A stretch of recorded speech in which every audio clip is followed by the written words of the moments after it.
नमस्कार दोस्तों, आपका स्वागत है हमारे YouTube channel teaching exam overload पे। तो साथियों, जैसे ही मैंने आपको बताया था कि अब क्लासेज आपकी स्टार्ट हो गई हैं।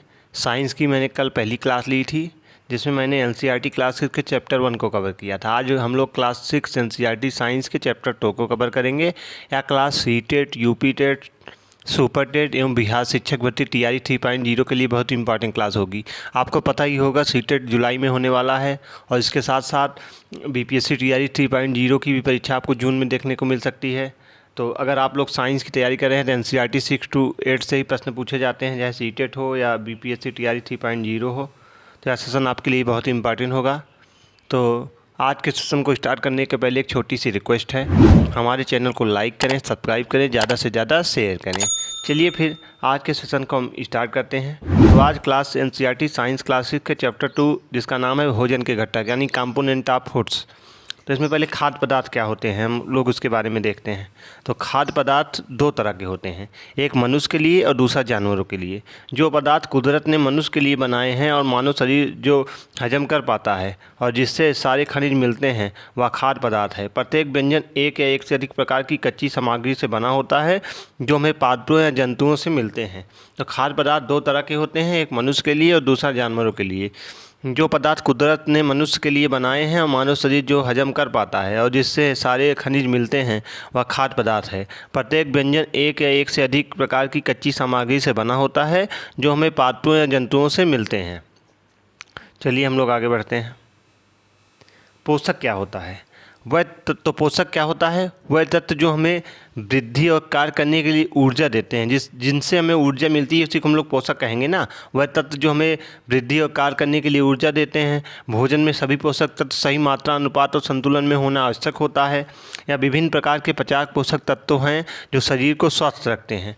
ग्रहण किए जाने वाले विभिन्न प्रकार के भोज्य पदार्थ जैसे अनाज हो गया, दालें हो गई, सब्जियां हो गई, फल फूल, मांस मछली, अंडे व खाद्य तेल से भी पोषक तत्व प्राप्त होते हैं। इन्हें हम लोग पोषक कहते हैं। अब पोषक तत्व क्या होते हैं? तो कार्बोहाइड्रेट, प्रोटीन, वसा, विटामिन तथा खनिज लवणों को पोषक तत्व कहते हैं। इन खाद्य पदार्थों में कई अलग अलग पोषक तत्व विद्यमान होते हैं। इन पोषक तत्वों को मुख्य रूप से 6 समूहों में विभक्त किया गया है। तो पोषक तत्व जो होते हैं, इनको कार्बोहाइड्रेट, प्रोटीन, वसा, विटामिन तथा खनिज लवण को पोषक तत्व कहते हैं। इन खाद्य पदार्थों में अलग अलग पोषक तत्व विद्यमान होते हैं। इन पोषक तत्वों के मुख्य रूप से 6 समूहों में विभक्त किया गया है। पहला है कार्बोहाइड्रेट। तो पहला क्या है? कार्बोहाइड्रेट। दूसरा है प्रोटीन। तीसरा है वसा। चौथा है खनिज लवण। पाँचवां है विटामिन। छठवां है जल। तो पोषक तत्व जो 6 समूह में विभक्त किया गया है, इसमें कार्बोहाइड्रेट, प्रोटीन, वसा, खनिज लवण, विटामिन एवं जल मुख्य रूप से 6 पाए जाते हैं।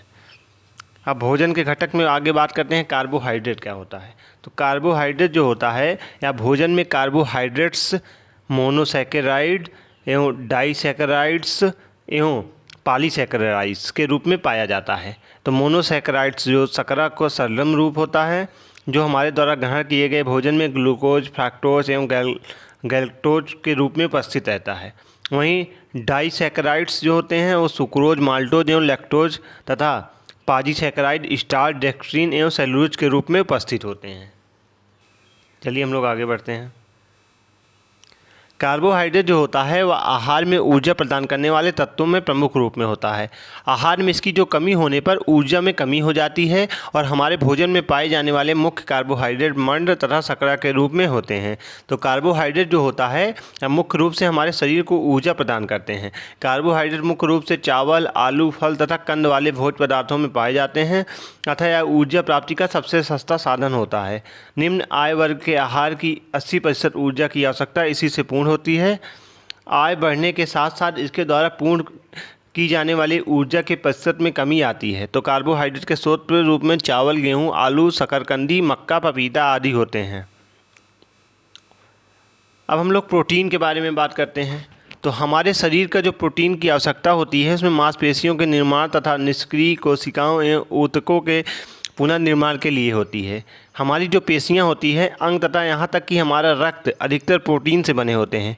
यदि हम अपने आहार में प्रोटीन का सेवन नहीं करेंगे तो हमारी क्षतिग्रस्त कोशिकाओं का पुनर्निर्माण या नई कोशिकाओं का निर्माण नहीं हो पाएगा। हमारे आहार में प्रोटीन पशु तथा पौधों दोनों स्रोतों में प्राप्त होता है। प्रोटीन का अर्थ होता है पहले आने वाला, क्योंकि प्रोटीन अन्य पोषक तत्वों से एक महत्वपूर्ण तत्व है। पानी के बाद शरीर का सबसे बड़ा घटक प्रोटीन ही होता है। जैविक क्रियाओं में प्रोटीन की प्रमुख भूमिका होती है। बाल आयु वर्ग का दैनिक औसतन 60 ग्राम प्रोटीन की आवश्यकता होती है। प्रोटीन प्राणीज व वनस्पतियाँ दोनों की तरह के खाद्य पदार्थों से प्राप्त होता है। मुख्य रूप से प्रोटीन मांस, मछली, अंडे, दूध एवं दूध से बने पदार्थों से मिलता है। मध्यम मात्रा में सूखे मटर, अनाज, दालें व सब्जियों से मिलता है। बैंगनी रंग खाद्य पदार्थों में प्रोटीन की उपस्थिति दर्शाता है। प्रोटीन की आवश्यकता शरीर की वृद्धि तथा स्वस्थ रहने के लिए होता है। प्रोटीन के जो मुख्य स्रोत होते हैं उनमें पादप से चना, मटर, राजमा, मूंग, सोयाबीन, जंतु से मांस, अंडे, मछली, दूध, पनीर आदि होते हैं। अब हम लोग वसा के बारे में बात करते हैं। तो यह शरीर को ऊर्जा प्रदान करता है तथा आवश्यक विटामिन जैसे ए, डी, ई के वसा में घुलनशील होने के कारण शरीर को इन विटामिनों की आपूर्ति होती है। वसा में प्राप्त वसीय अम्ल ऊतकों को स्वस्थ रखते हैं। वहीं कागज पर तेल का धब्बा खाद्य पदार्थों में वसा की उपस्थिति को दर्शाता है। तो वसा जो होता है यह शरीर को ऊर्जा प्रदान करता है तथा आवश्यक विटामिन जैसे ए, डी, ई के जो वसा में घुलनशील होने के कारण शरीर को इन विटामिनों की आपूर्ति करता है। वसा में प्राप्त वसीय अम्ल ऊतकों को साथ सकते हैं। कागज पर तेल का धब्बा खाद्य पदार्थों में वसा की उपस्थिति को दर्शाता है। चलिए हम लोग आगे बढ़ते हैं। वसा से हमारे शरीर को ऊर्जा मिलती है। वसा शरीर के तापक्रम को स्थिर बनाए रखने में सहायता करती है। शरीर के कोमल अंग जैसे हृदय, फेफड़े, गुर्दे आदि के चारों ओर वसा की एक सुरक्षात्मक परत पाई जाती है जो आकस्मिक आघातों से इन अंगों की सुरक्षा प्रदान करती है। वसा द्वारा भोजन का स्वाद रुचिकर बनता है एवं व्यक्ति के खाने की इच्छा तीव्र होती है। अतः भोजन में वसा की एक निश्चित मात्रा का होना आवश्यक होता है। वसा के स्रोत में बात की जाए, पादप से मूंगफली, तिल, गिरी तेल, जंतु से अंडे, मछली, मांस, दूध, घी, क्रीम, मक्खन आदि होते हैं। वहीं खनिज में बात की जाए तो हमारे शरीर के उचित विकास एवं अच्छे स्वास्थ्य के लिए प्रत्येक खनिज लवण की आवश्यकता होती है। खनिज लवण के जो मुख्य स्रोत होते हैं आयोडीन, अदरक और केकड़ा होता है। चलिए हम लोग आगे बढ़ते हैं। फास्फोरस के स्रोत की बात की जाए तो दूध, केला, गेहूँ होता है। वहीं लोहे की स्रोत की बात की जाए तो पालक, सेब और यकृत होता है। वहीं कैल्शियम के स्रोत की बात की जाए तो कैल्शियम के स्रोत में दूध, अंडा आदि होते हैं।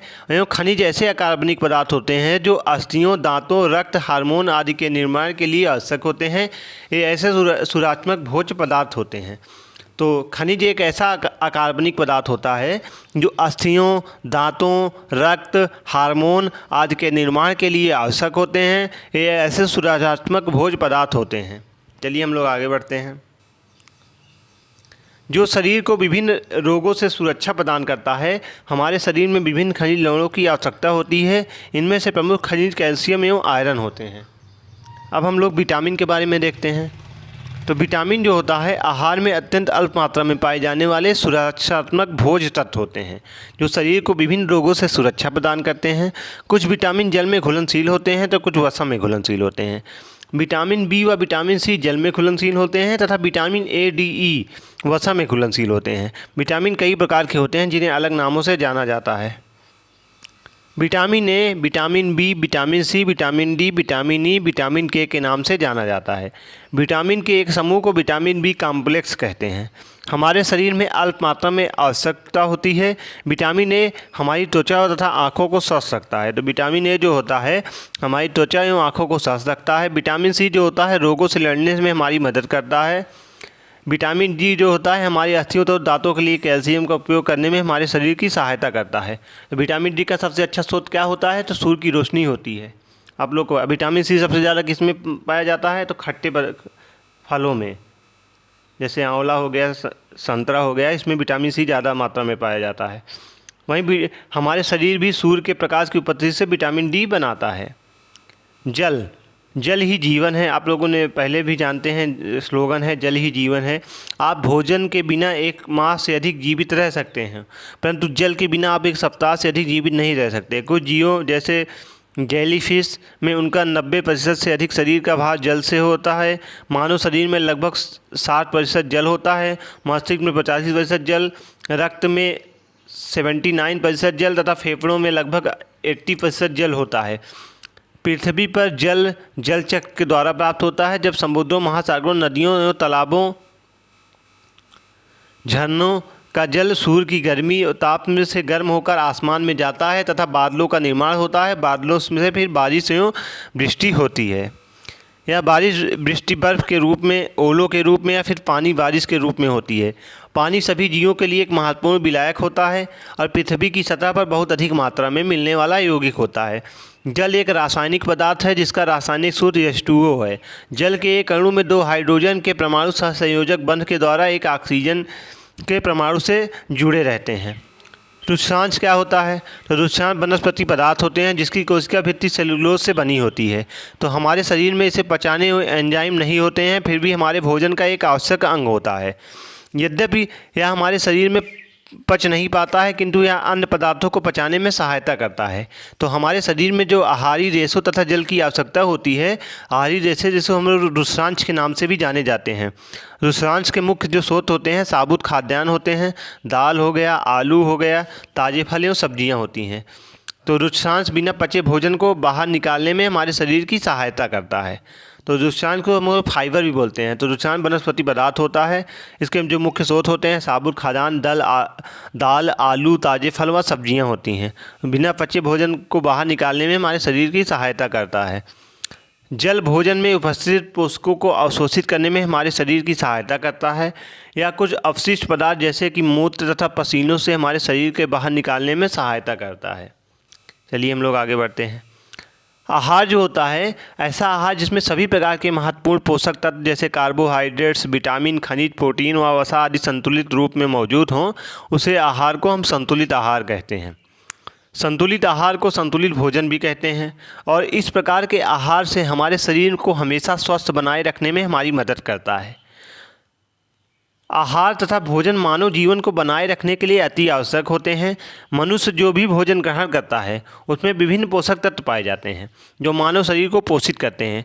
शारीरिक वृद्धि हो गया, विकास हो गया, उत्तम स्वास्थ्य एवं दैनिक क्रियाशीलता के लिए मानव को पर्याप्त आहार एवं पोषण की आवश्यकता होती है। सामान्यतः पूरे दिन में जो कुछ भी हम खाते हैं उसे हम लोग आहार कहते हैं। तो संतुलित आहार क्या होता है? ऐसा पोषक तत्व जिसमें कार्बोहाइड्रेट, विटामिन, खनिज, प्रोटीन, वसा आदि सब संतुलित रूप में मौजूद होते हैं, उनको हम लोग संतुलित आहार भी कहते हैं। संतुलित आहार को हम लोग संतुलित भोजन भी कहते हैं। इस प्रकार हमारे शरीर को हमेशा स्वस्थ बनाए रखने के लिए हमारी यह मदद करते हैं। चलिए हम लोग आगे बढ़ते हैं। संतुलित आहार हमारे शरीर की वृद्धि और अच्छे स्वास्थ्य को बनाए रखने के लिए हमारे आहार में वह सभी पोषक तत्व उचित मात्रा में होने चाहिए जिनकी हमारे शरीर को आवश्यकता होती है, जैसे दाल, मूंगफली, सोयाबीन, अंकुरित बीज, मूंग व चना, केला, पालक, सत्तू, गुड़, फल व सब्जियां आदि होते हैं। इनको हम लोग संतुलित आहार कहते हैं। अब तंतु क्या होता है? तो पोशाक वस्त्र से बने होते हैं। वस्त्र धागे से बनता है तथा धागा तंतु से बनता है। तो वस्त्र को कपड़ा या पोशाक भी कहा जाता है। वस्त्र का उपयोग पोशाक बनाने के साथ साथ बेडशीट, बैग, डोर मैट, कंबल, स्वेटर, मफलर, बोरा आदि एवं गनी बैग आदि तरह कई अगिनत वस्तुएं बनाने के लिए किया जाता है। एक प्रकार से रेशे होते हैं जिसे तागे या धागे से बनाए जाते हैं। तो पोशाक वस्त्र से बने होते हैं, इन्हें वस्त्र धागे से बनता है तथा धागा जो होता है वह तंतु से बनता है। चलिए हम लोग आगे बढ़ते हैं। प्राकृतिक तंतु क्या होता है? तो वह तंतु जो पादपों तथा जंतुओं से बनते हैं उन्हें लोग प्राकृतिक तंतु कहते हैं। जैसे सूती और जूट के तंतु हमें पादपों से प्राप्त होते हैं, जबकि ऊन व रेशम हमें जंतुओं से प्राप्त होते हैं। ऊन हमें भेड़ और बकरी की कातिन ऊन से प्राप्त होता है। ऊन खरगोश, याक तथा ऊँटों के बालों से भी प्राप्त की जा सकती है। जो तंतु पादपों या जंतुओं से प्राप्त होने हैं उन्हें हम लोग प्राकृतिक जंतु कहते हैं। चलिए हम लोग आगे बढ़ते हैं। तो आज का लेसन यहीं पे समाप्त होता है। आज के लेसन में हमें कंपोनेंट्स ऑफ फूड के बारे में पढ़ा, जो कि बहुत ही इंपॉर्टेंट चैप्टर था, भोजन के घटक। यहाँ से आपको पेपर में 1 से 2 नंबर के प्रश्न जरूर देखने को मिलते हैं। तो यह क्लास सीटेट के लिए तो महत्वपूर्ण थी ही। सीटेट के साथ साथ आपको यूपी टेट, सुपर टेट एवं सबसे महत्वपूर्ण बीपीएससी टीआरई 3.0 के लिए थी, क्योंकि बीपीएससी टीआरई 3.0 में आपको एनसीईआरटी 6 to 8 से ही प्रश्न देखने को मिलते हैं। तो 6 to 8 से ही प्रश्न आपको एनसीईआरटी में देखने को मिलते हैं। या बीपीएससी टीआरई के लिए भी बहुत इंपॉर्टेंट क्लास थी। अगर आप सीटेट, यूपी टेट या सुपर टेट या बीपीएससी टीआरई 3.0 की तैयारी करना चाहते हैं तो हमारे चैनल को लाइक करें, सब्सक्राइब करें, ज़्यादा से ज़्यादा शेयर करें। मैं आशा करता हूँ यह सेशन आपको आसानी से समझ में आया होगा।